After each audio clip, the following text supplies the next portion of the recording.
Hello and welcome to Hikima Council's Makala podcast channel. Makala, meaning branches, Kasisutu. My name is Amanda Masondo and I'm your host.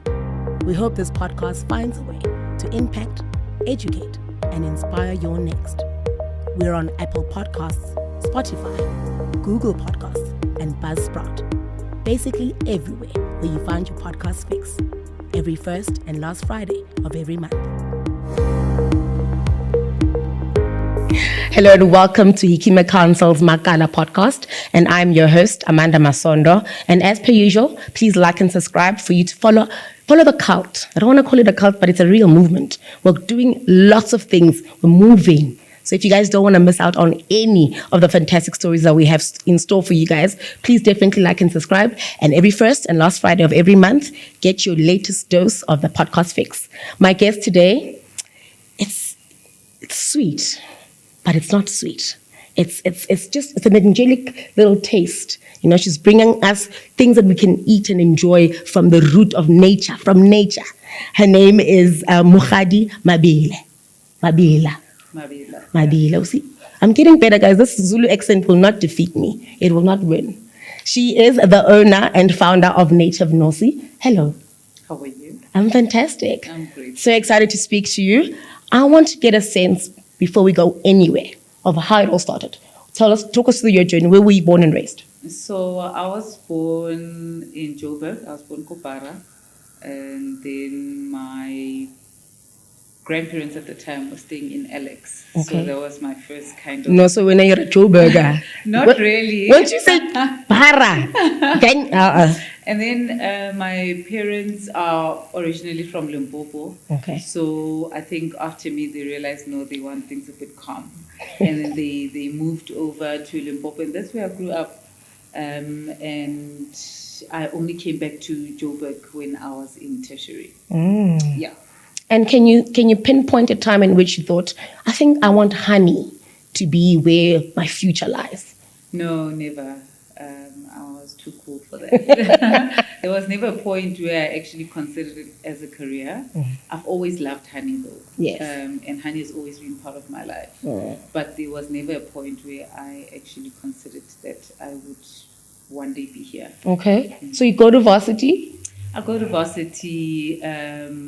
I study international relations. Really? Yeah, I majored in political science and international relations. And then I graduated from the University of Pretoria. I then went into corporate, and then I was actually practicing international relations. My job included embassies and different countries and all of that stuff. And then while I was there, I realized that, oh my God, like during tea time, people are drinking what they're saying is honey. And obviously I love honey. Yeah. So if I've got sugar and someone has honey, I'm like, oh, can I use that? And then it was just horrific. At the time, I didn't know what I knew because all my life I've only had a certain type of honey. And I realized that there's something wrong with this honey. I don't know what it is, but my father has better honey. Can I bring you some? And that's how it happened. I just brought Amanda, and then Amanda called a friend, and next thing you know, we're all queuing up a joke. Is queuing for honey, and then I'm like, Dad, bring me some of your honey, and then I'd give my father money, and eventually I'm like, oh, actually, all this trouble, I need to put a markup, and then that's what I did. And then I started buying out all his stock and then selling it. And then he's like, no, girl, I don't work for you. I've got my own clients. I've got my own establishment, because he's a beekeeper. So that's how I knew about honey. And eventually... all this time you were having the best of the best. And I didn't know that there was anything else. And eventually he's just like, no, you need to learn how to do this so that when I don't have honey for you, at least you understand how it's done. You can secure your own supply. And then you can be able to be independent, or at least understand, what's happening, so that you don't only rely on me. And then that's when I took up a course in beekeeping and opened Native Nosi, and a couple of years later. Okay, so you're doing this, but you're still definitely working a full-time job. I was working. I've always, I was doing the beekeeping because I was learning at the time. Yes. The intention was to secure honey supply, because in South Africa there's a shortage of honey. Raw South African honey, we are importing most of it. Okay. So I was working and I just wanted to sell honey, but it was never to colleagues. Yeah, it was never an intention for me to not do what I was doing, because I went to study for it. So obviously I wanted to, enjoy what I studied and be a corporate babe, because farming is not glamorous, not sexy. It's not glamorous. Yeah. And there was no point where I actually stayed on a farm or had ambitions to farm. So at that point also, I didn't anticipate that I would, be doing anything farming related. I just wanted to sell honey. Sure. Yeah. Okay. Now, clearly the bug has bit you. Now you have the course that you have. You have the knowledge now. So now when do you transition into corporate hand to farmer? So it remained like that. The big transition was when I had my daughter in 2015, because obviously then you are like at home taking care of this person and a lot of your life stops. So that's where most of the introspection took place. It was in 2015, and that's when I actually now registered Native Nosi, because I had time to think. And it wasn't just about now selling some of the honey. It was like, I'm actually continuing a family legacy, because my father also did not just start farming. His father was a farmer. And his father also had beehives. And he particularly liked the beekeeping part of what his father did. He was a crop and livestock farmer. And it only hit me after I had my daughter that actually this is an intergenerational thing that I'm doing. So it's bigger than just... Yeah, it's in your veins. You couldn't escape your It's bigger than just of taking honey or, getting a kosnyana. So we need to formalize it. And also it catches up with you, because now you sell to Amanda. And Amanda is like, can I have an invoice? You're like, I go. Just sell honey here. Just come to my cubicle and let me give you this honey. It's not that deep, and maybe, somebody else comes and says, no, we're a small little company and we want to do, corporate gifting for our year end or for Women's Day. And then it gets serious without you being ready for the seriousness. Yeah. Then you basically have to get it together, because now you can't sell the honey if you don't have processes in place, if you can't issue an invoice, if you can't give people receipts, these are things that people want. If they can't put it in your account, it has to be a registered company. They have to trade with the business, So all of that happened organically, but also because of, how it snowballed. And I had to then formalize and, make certain decisions like registering a company. And later on you get employees, because now you're a mom, you're a wife. Things are serious. You need to delegate. You need to delegate, because you can't now be spending all your money, all your time writing orders and, calling couriers to come and collect and packaging honey and going out and, doing some of the farming, because eventually we got into other aspects of the beekeeping. So, then it just went organic from there, but it had to go.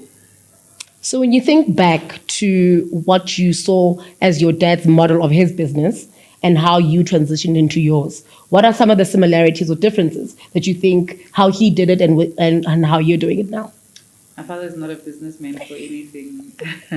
And I'm sure that's what he'll tell you as well. For nothing. He's more the farmer. Okay. And as a result, when I also then started doing the beekeeping and he could see I was serious, he was very apprehensive. And he was of the view that I thought that, I think just because I'm selling the honey, I've got the view that it's glamorous and what. And he was very worried about me and very skeptical about me going into. He didn't see the farmer in me. He was like, not this girl in heels thinking. But also, remember we are females in the African context. Yeah. So at no point did he ever intentionally teach me beekeeping, because he thought one day I would do what he does. If you've got girls, then it's more like, They're gonna get married one day. They're gonna leave. They're gonna have separate lives. They're not the ones carrying the legacy. Do you understand? Yeah. So also from his side, I think it was that knowing that he did not equip me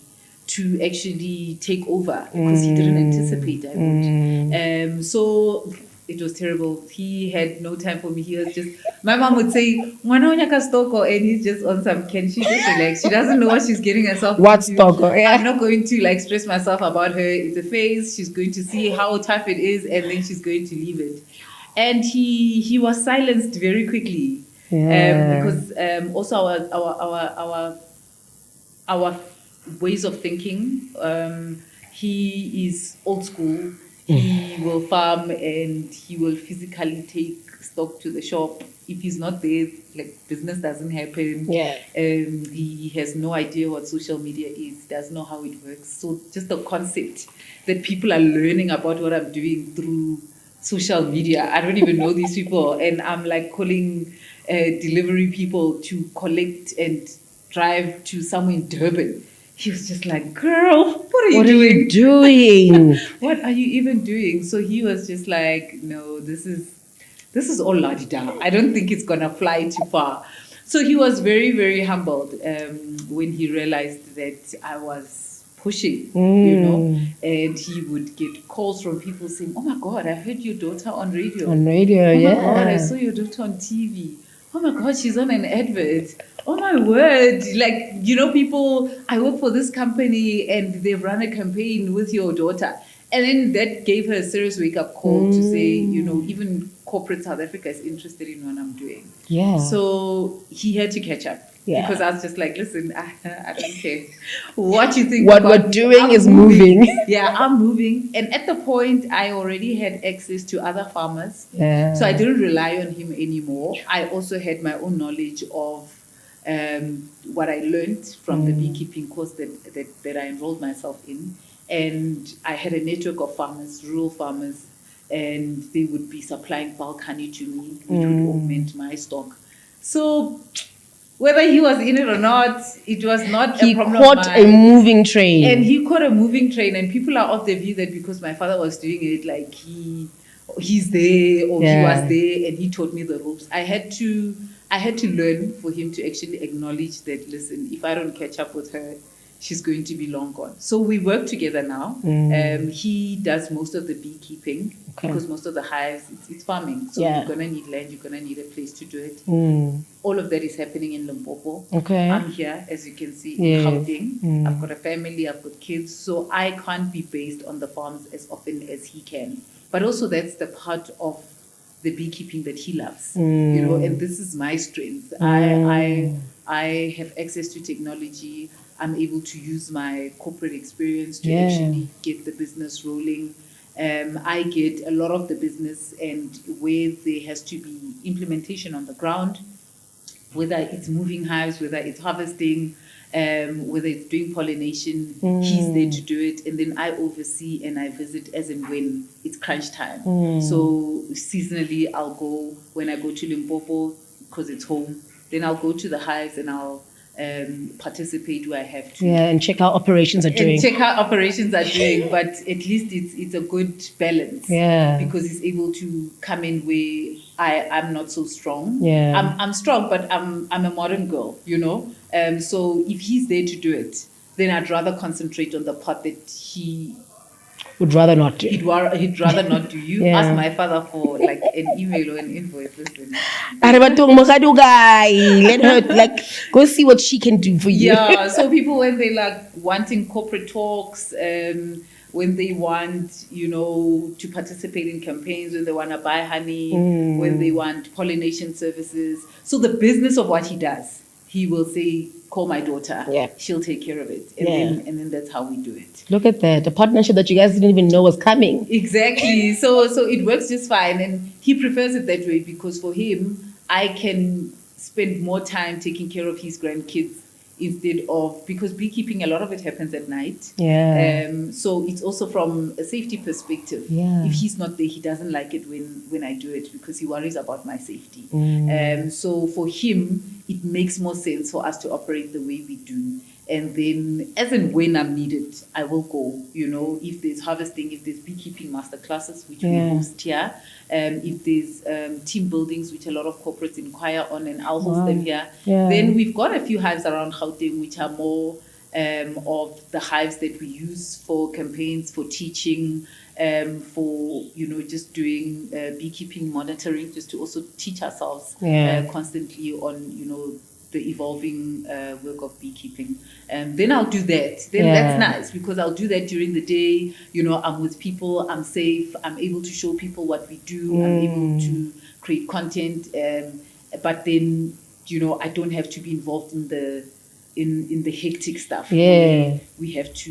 And I guess that's what it means to scale up, right? I don't think if you had stayed in Limpopo, it would be at the level that it is now. Even if Native Nosi did exist in Limpopo, but I don't think, because of the kind of doors that you are able to open up, you literally taken whatever he called farming, his little small business, which was a business, but of course that's not what we're gonna call it. But I understand all of that's amazing. So now, let's go back to talking us through your product offering. Okay. When somebody walks into Native Nosi, what are some of the product offering that you provide, and some of the other things? You mentioned courses, you mentioned training. There's a lot of things going on here. There is. So we've got 3 elements, actually 4 elements of the business. The first is the retail element, which is where we are now. We're at the Native Nosi Honey Emporium in Menlo Park, Pretoria, right? So you walk in, and then this is the space, you see our honey, but we also then have other products from other South African entrepreneurs who have amazing products, and they are not commercially available. So you can't walk into a big retail store and find them. But we know them, and it's products that we then offer here. We also did that because we struggled a lot to get into retail. So it's just to close that gap between the time that they launch and the time that they actually get to a space where they are scalable and they can actually participate in the commercial market. The second part is the training and the knowledge base of Native Nosi. So this is where we do master classes, and we also host workshops. And we also do a lot of talks around the beekeeping. So if you're a corporate, for example, and you want a different kind of team building, or you just want a bee day, some corporates are very good on being green and just reducing the carbon footprint. And some of them are big on food security, and they just want to understand the role of bees in the whole value chain. Then they can come here, we can have a bee talk. And then when they're done, we can have a beautiful honey tasting, amazing meal, and do beautiful corporate gifts for them. So that's the second part. Then there's the actual beekeeping, which is the part where I was talking about, where we have beekeepers on the ground actually producing the honey and ensuring that the beehives are taken care of. And then the last one, we've got the pollination services. So the pollination services is part of the beekeeping, but it's different in the sense that the beekeeping that we mostly participate in is for honey production. There's a part of beekeeping that is not for honey production, and that's where the food security element comes in. So for you to actually have access to fruits, vegetables, seeds, or nuts, a process called pollination happens, where the wind, butterflies, and insects, animals will create or will assist plants to pollinate. Pollination is almost like reproduction, but plants can't do that for themselves. So swapping male seeds with female seeds and what have you, they rely on these external factors. And so when the animals or the elephants are feeding from here and they go on and feed from there, they will carry pollen on their trunks or on their wings. And when they go in to another seed or plant, then it will cross-pollinate. Then that's how the fruits actually will then come to fruition. So bees are the biggest pollinators from a food security perspective. So they are the ones which help us to actually get fruits and vegetables and seeds and nuts. And without bees in the value chain, we as humans or animals are not going to survive very long.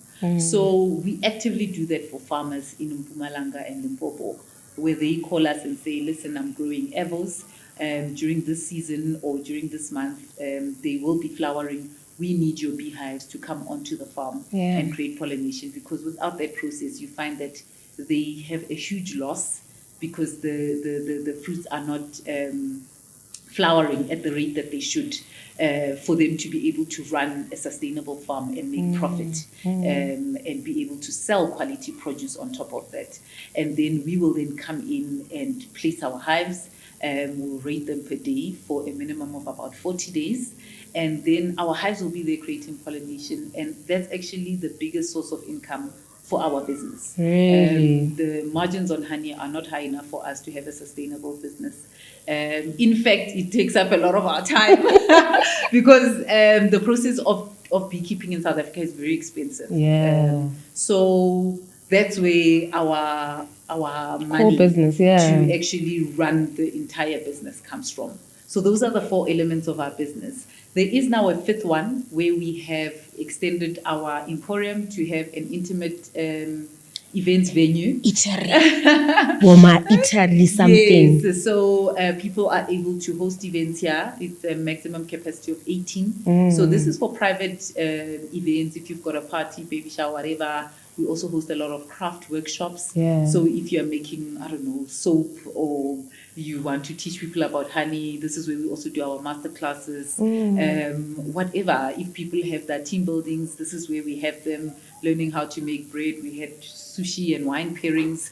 And that's where we actually now have extended the space to, just keep the place busy. An experience. An experience over and above the actual beekeeping. This is where we also do our honey tastings. So you can walk in at any time and say, listen, you've got like 4 different kinds of honeys. What's this about? We can give you a quick honey tasting, but we also do that as an actual event. So we will curate an experience and have people come over and just learn about us, learn about our honey. Guys, it's an entire underground honey machine that is navigating. Thing that's happening. My goodness. Okay.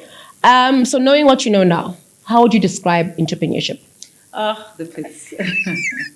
Okay. The ghetto.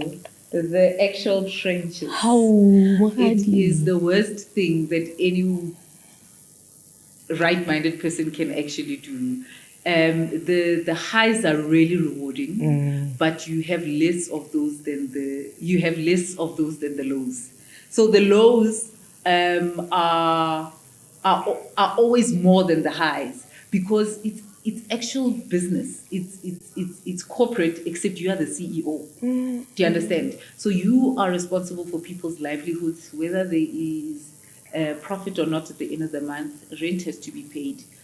Salaries have to be paid, and you have to worry about the business of the business. So things like suppliers, things like, getting your product from point A to B, days where you are stressing because you don't know if you'll be able to, make month end. And there is an entire community of people like you who believe in the brand, who will buy every month, who will come and host events here, and actually believe in us so much. So who will ask the retailer, where's this honey? So over and above why we do it, we also do it because we know that there's an entire community, behind us. When we fail, we're not just failing ourselves, but there's a whole South Africa, because how many people who are running honey emporiums do you know?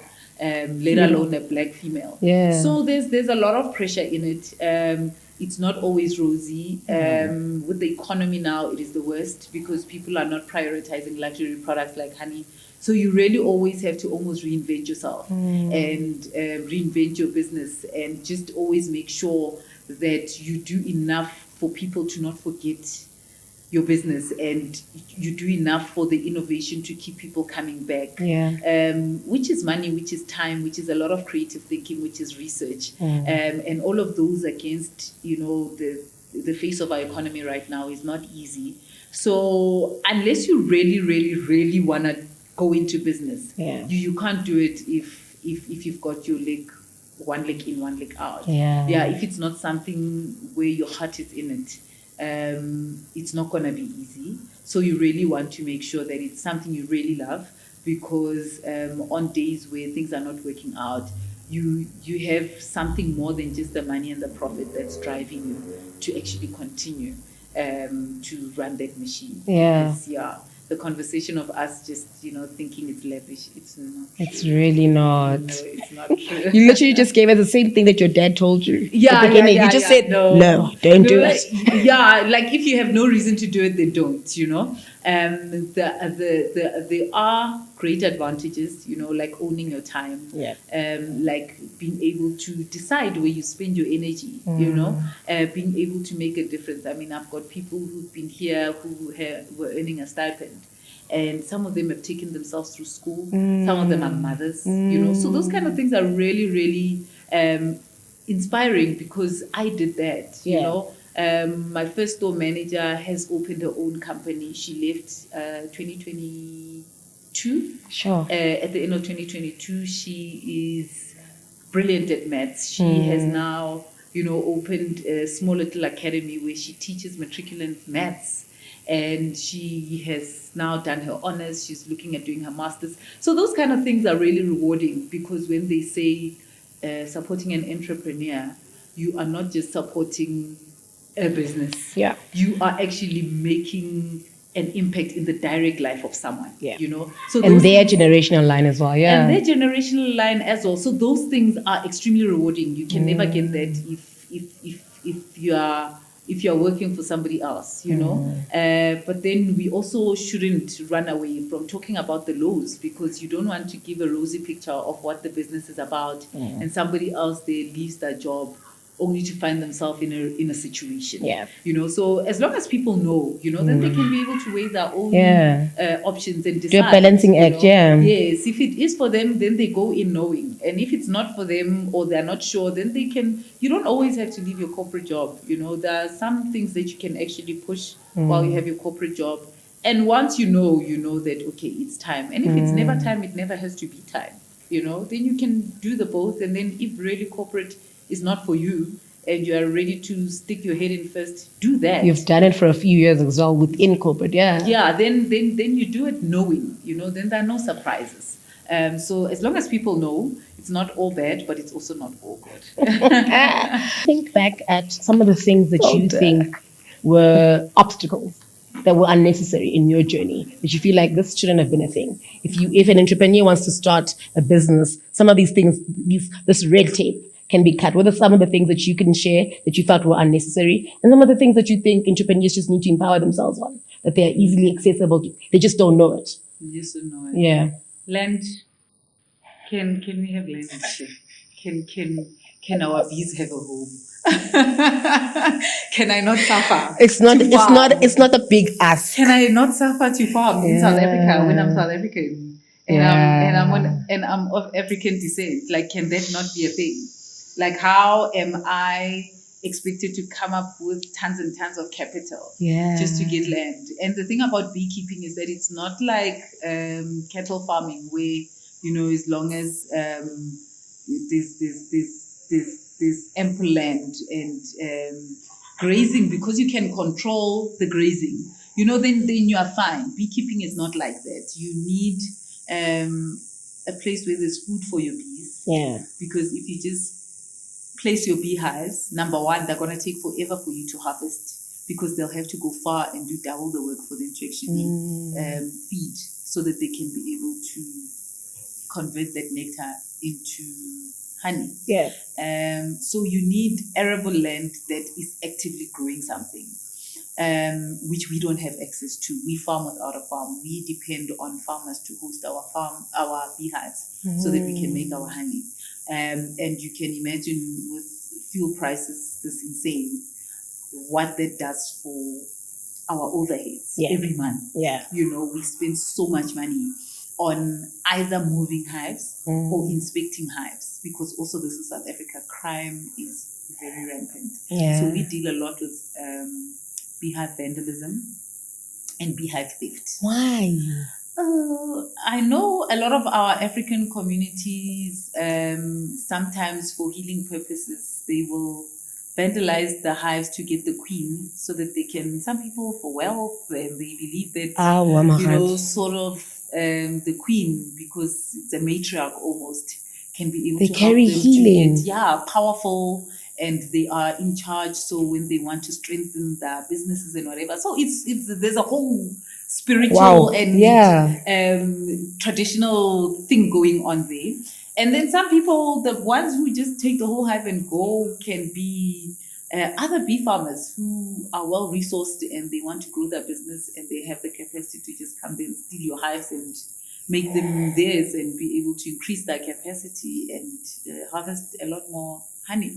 So this is South Africa. You know what happens with crime. We're not very protected when it comes to that. So that's the thing.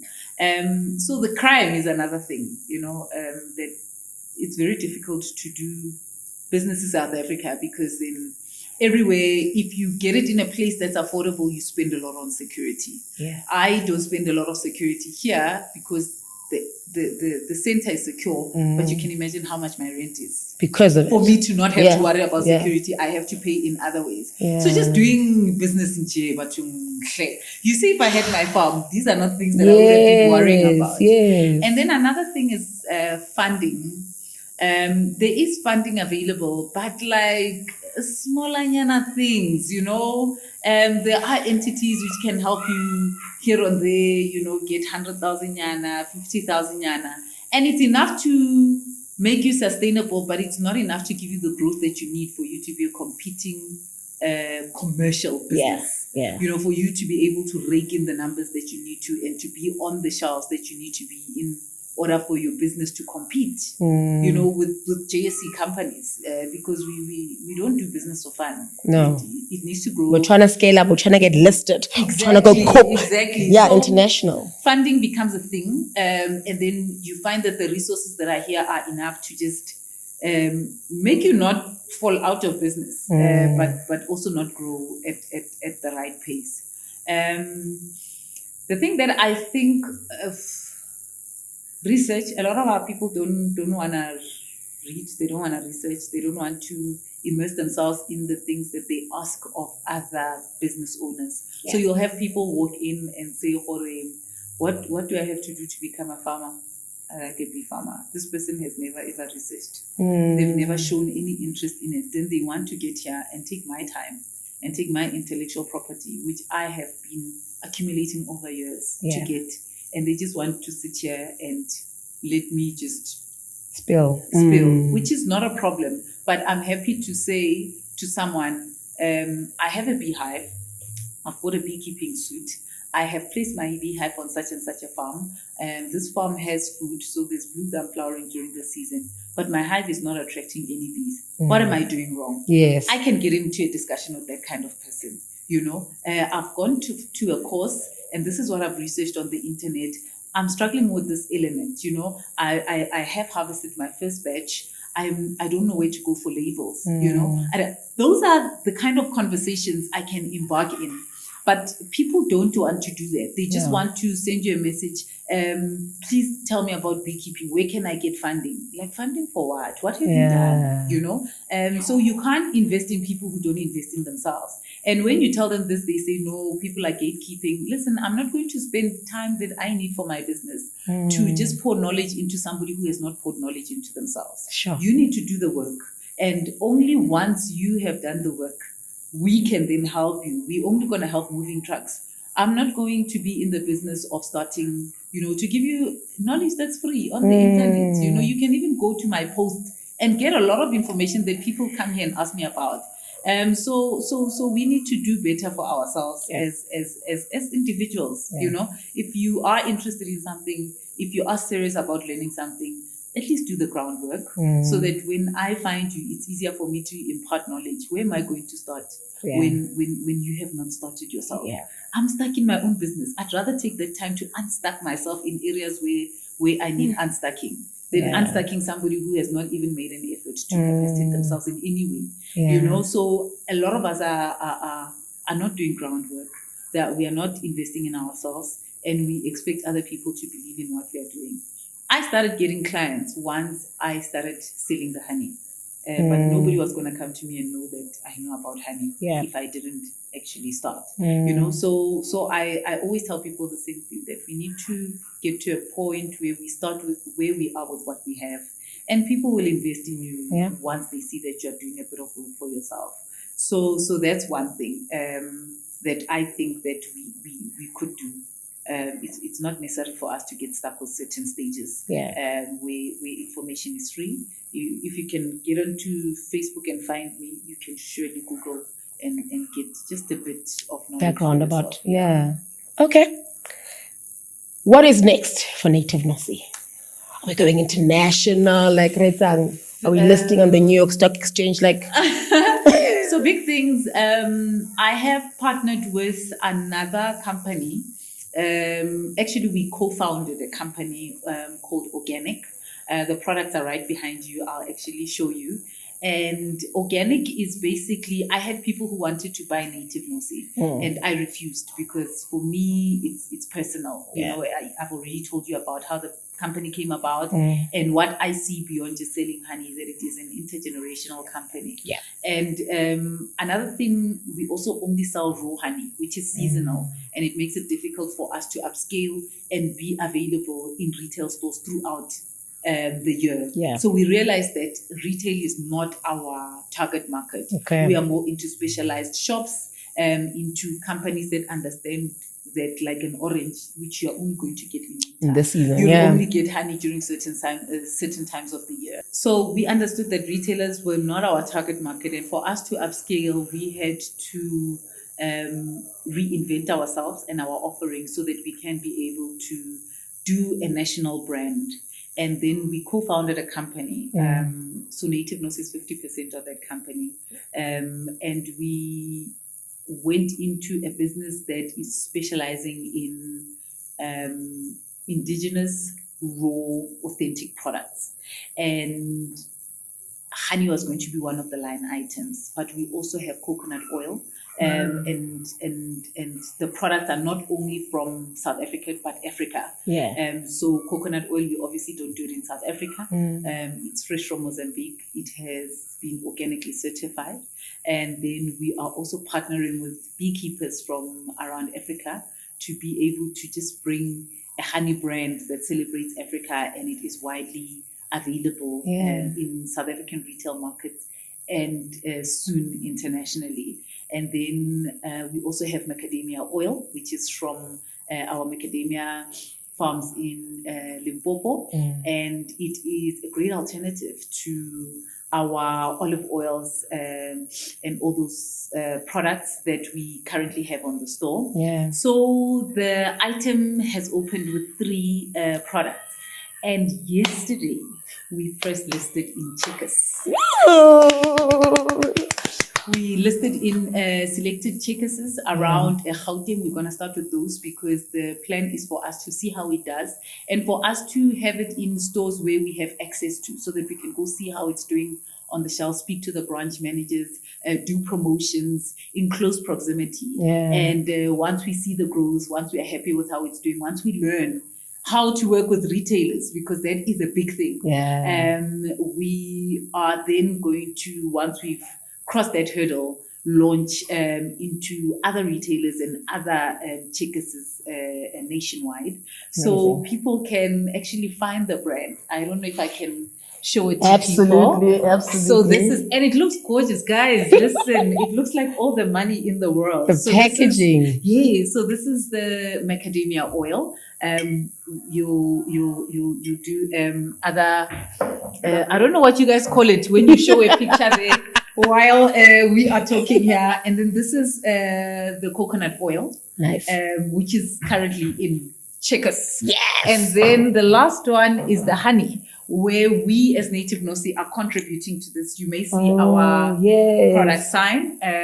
The product research and all we've known through Native Nosi has gone into this product, and we have been working with other farmers in South Africa currently, but we also have a honey import range that's going to come from the relationships we have with rural farmers throughout the continent, and they are going to pour into this product, and we're gonna launch a few more product lines So we're very proud of this product, Amazing. and we would love for people to actually, buy it in numbers, because you know how retailers, it's cutthroat. You don't move. We want to be on the front of the shelf. Of the shelf. Constantly. Because if you don't move numbers, then you end up not surviving, because they take you off. You can't just take shelf space if your product is not moving. So we really rely on all our established clients and our new clients who are going to see us on the shelves. It's us, guys. I'm in a partnership with a beautiful lady called Vicky.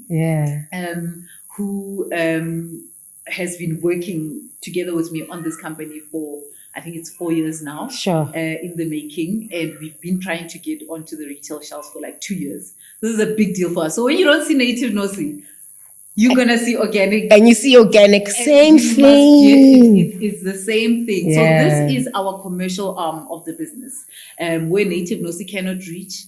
Because we want to actually keep it niche. I mean, you can see there's different flavors here. We're not going to have that with this range. They will be in here, but this place is where you get all your, raw experiences. And then this is the big sister, where they're like, okay, the big guns are out now. At all. And they will be available nationwide. So we're very excited for this range. Amazing. For people to actually love it, because all of it is raw, all of it is authentic. We are empowering rural communities, because they only have the resources that they have. And we are wanting them to remain sustainable and not let everyone come to the city, Claire. People must use resources in where they are. Yeah. And we will take from that and, expand it to the urban market and the international market. And hopefully next time when we meet, I will be a big international. But Amanda, no, I can't, man. I'm in New York. I'm inundated. Sorry. I'll speak to my manager. Maybe we can do an interview in 2 months' time. So that's where we headed, and we're quite excited about this. And that's where I'm excited. I'm energized myself. Oh my goodness. Thank you so much, ladies and gentlemen. That is our beekeeper. Thanks for having me. Oh, that's amazing.